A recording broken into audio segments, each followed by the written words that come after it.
Hello everyone, my name is Ellis Fensky and I'm here to talk to you today about our paper, 3 years later, a study of MAC address randomization in mobile devices and when it succeeds. And this is joint work between the MITRE Corporation and the U.S. Naval Academy. So let's get started. By way of motivation, I just want to talk about location privacy in mobile devices.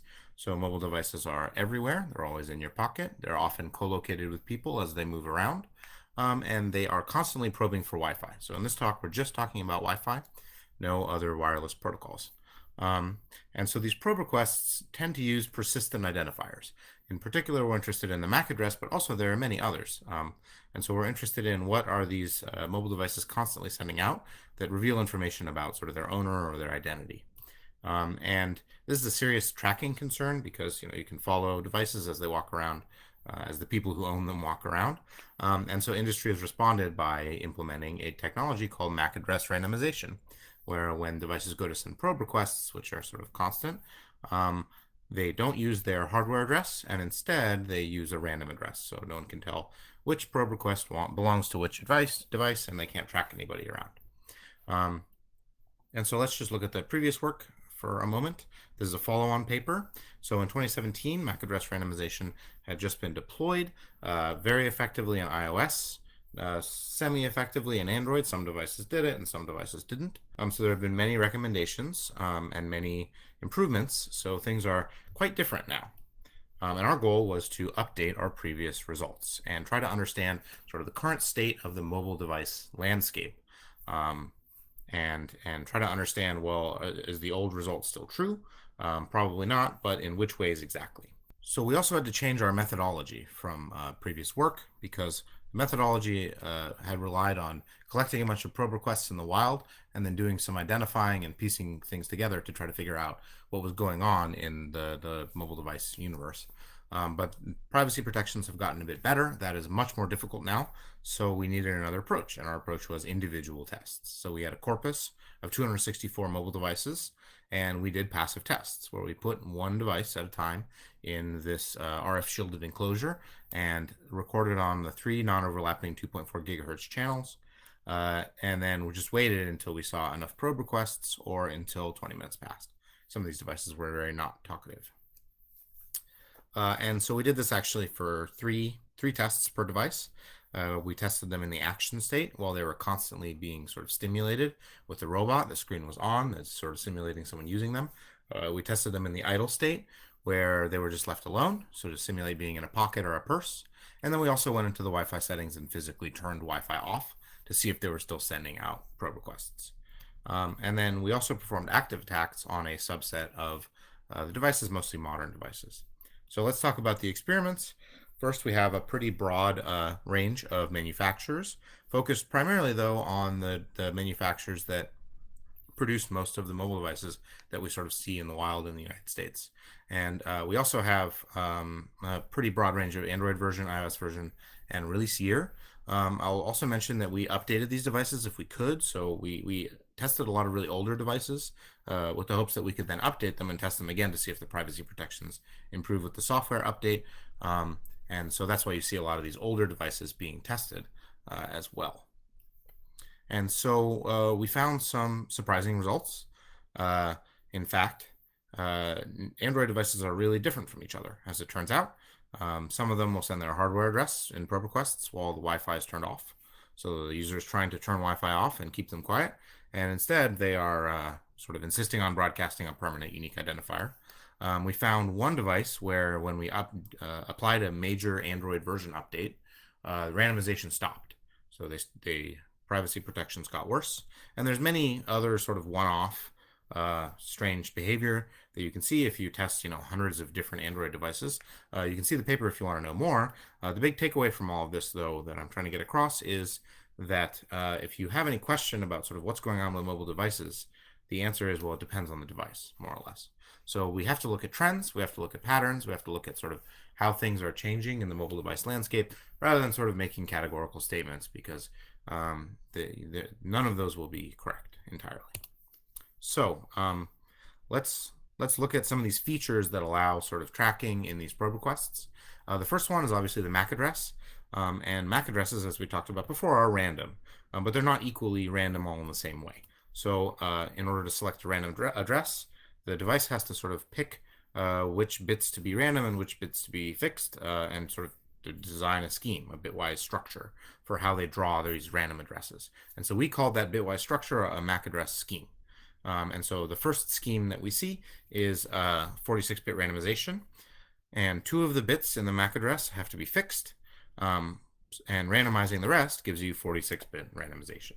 And that's what all iOS devices have always done, and it's what Android 10 devices are sort of doing now, and some Android 6 through 9 devices also have done it in the past too. So it's sort of emerging as the de facto standard. And I will say this randomizes the most bits possible, but that's not really strictly even necessary. Only randomizing half of these is going to give you enough sort of privacy and collision avoidance, I think. But this seems to be the most common approach now in the modern era. But there are other approaches, especially if you just look maybe 1-2 years in the past.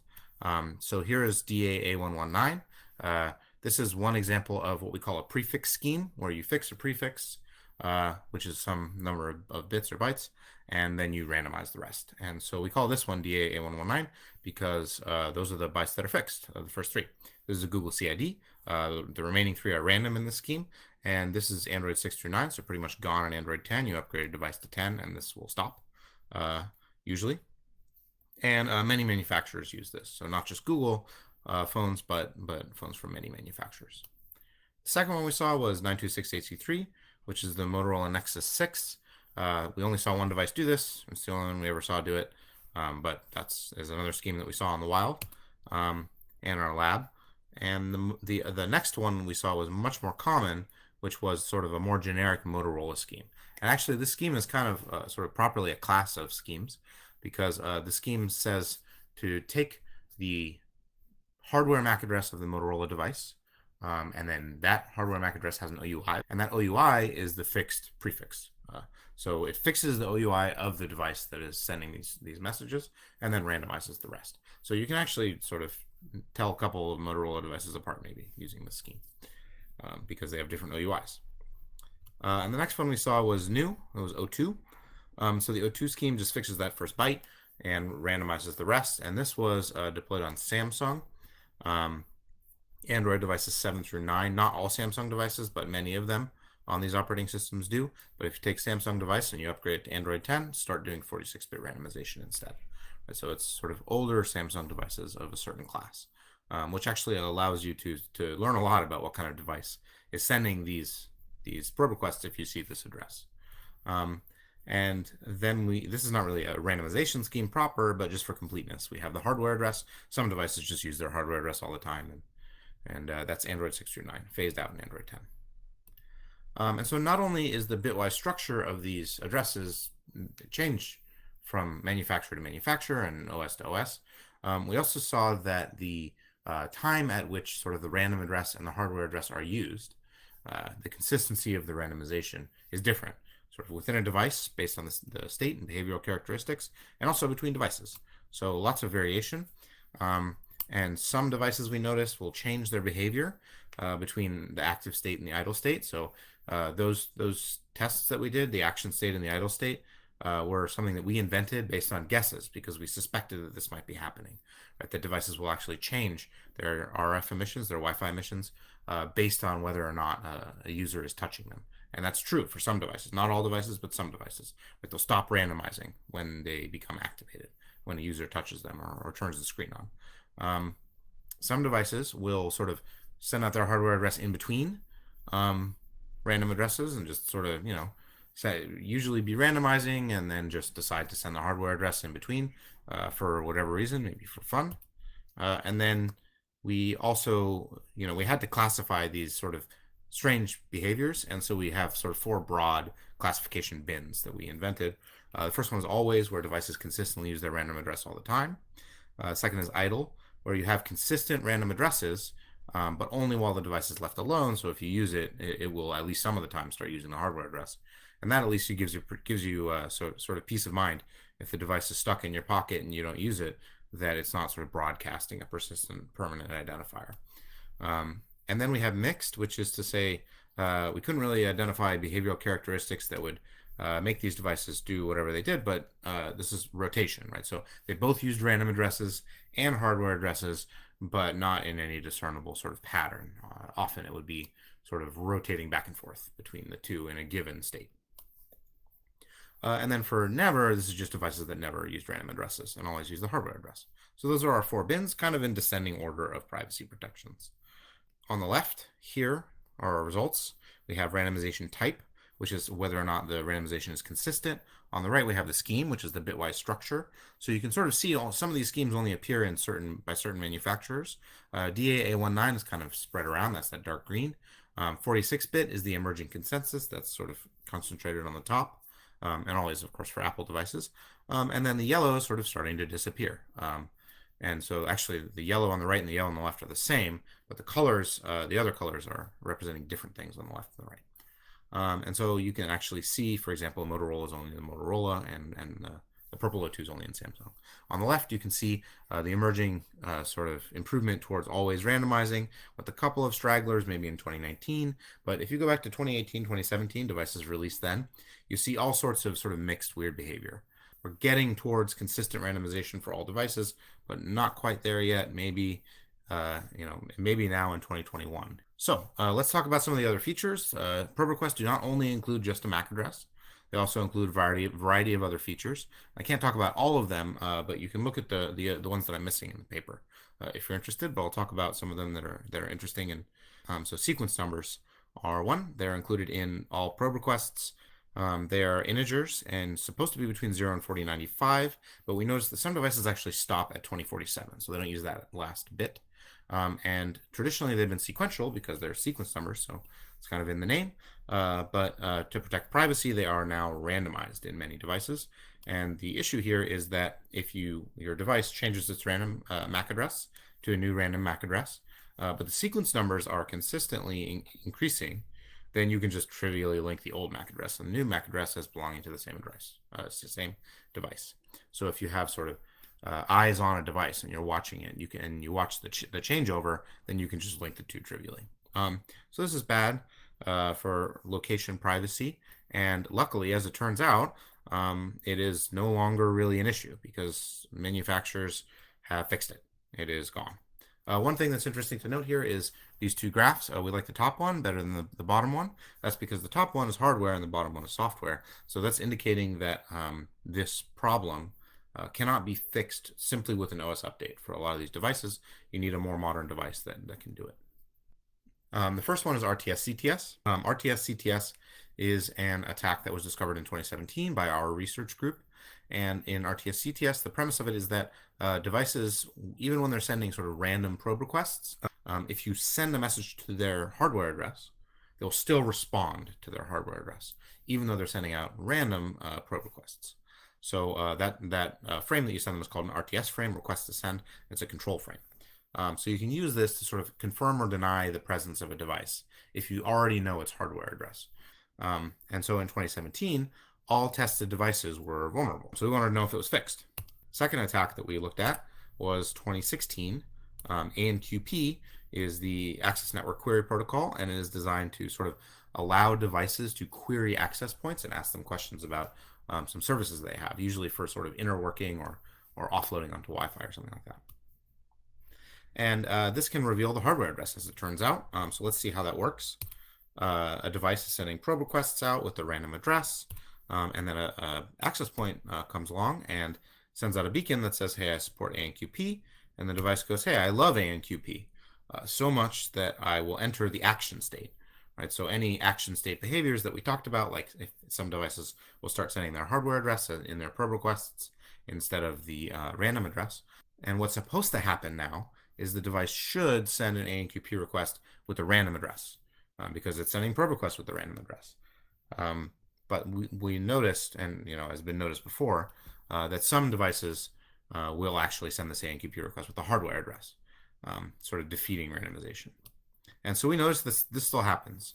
Not on all devices, but in some modern devices, 2019 devices, this is a hardware year on the y-axis here. And a lot of these 2019 devices, ANQP still vulnerable, depends on the manufacturer mostly, and RTS, CTS still vulnerable for some manufacturers as well. So everything that I've talked about up to this point has been about what we call pre-association randomization. But the moment your device sees an SSID it recognizes, it will try to associate to that SSID, usually. And the first attempt that it makes to associate, that first frame that it sends, does not use a random address because during the association process, you have to have the same address. So traditionally, it's used the device hardware address. So your device can be sending random addresses and be very good at protecting your privacy, but the moment it thinks it sees an SSID that you've connected to before, then it's going to immediately just start sort of sending out your hardware address. And so that is what we call post association. And until iOS 14 and Android 10, which are reasonably recent, sort of last year, all devices used their hardware address when they associated and when they tried to associate. And so that's no longer the case in these modern operating systems. So let's talk about that. These devices implement what's called a connection-specific strategy. So what they do is when they go to a particular saved connection on the device, that connection has a MAC address associated with it. And when you go to connect to that particular one, you keep that MAC address. And then new SSID, I make a new connection to a new access point, a new address. So the idea is I'll have a specific MAC address that's persistent for my home, but when I go to the cafe, I have a different MAC address. So while you'll be able to tell that I'm at home, you won't be able to tell that it's the same device at home and at the cafe because the MAC addresses are different from each other. So this presents some vulnerabilities. Adversaries can still track devices that return to the same location, and we all as human beings return to the same location quite a bit. And it also doesn't really help with big networks, so like EduRoam or municipal Wi-Fi networks. You can follow somebody around a big network if they're constantly associated to the same access, same connection. And finally, you can also just fake one of these. So if you know a device has a particular SSID loaded and you know that connection specific address, then you can just sort of pretend to be that connection. The device will try to associate with you.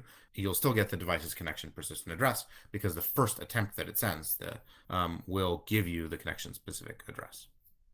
So let's look at the summary here. So all of these are the modern devices that we looked at. So they were released 2018 or later, and their operating system was released in 2018 or later. And you can see some pretty clear trends. The random addresses in probe requests are pretty much consistent, except for that one little outlier there. A generic signature, which I didn't really get a chance to talk about, but it is a characterization of the information elements associated with the probe request that sort of tell a access point's information about the querying device and will allow you to sort of bin a device and say, well, this probe request came from an iPhone 7 or something like that.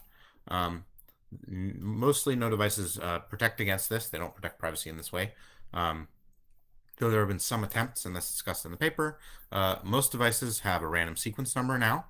ANQP and RTS, so these active attacks, are a bit of a mixed bag. Some devices still vulnerable, some not, depends on the manufacturer. And there's been marked improvement. And post-association is almost entirely based on operating system. So if you have a device that's Android 10, you have an iOS 14 or higher device, it's going to be doing post-association almost certainly.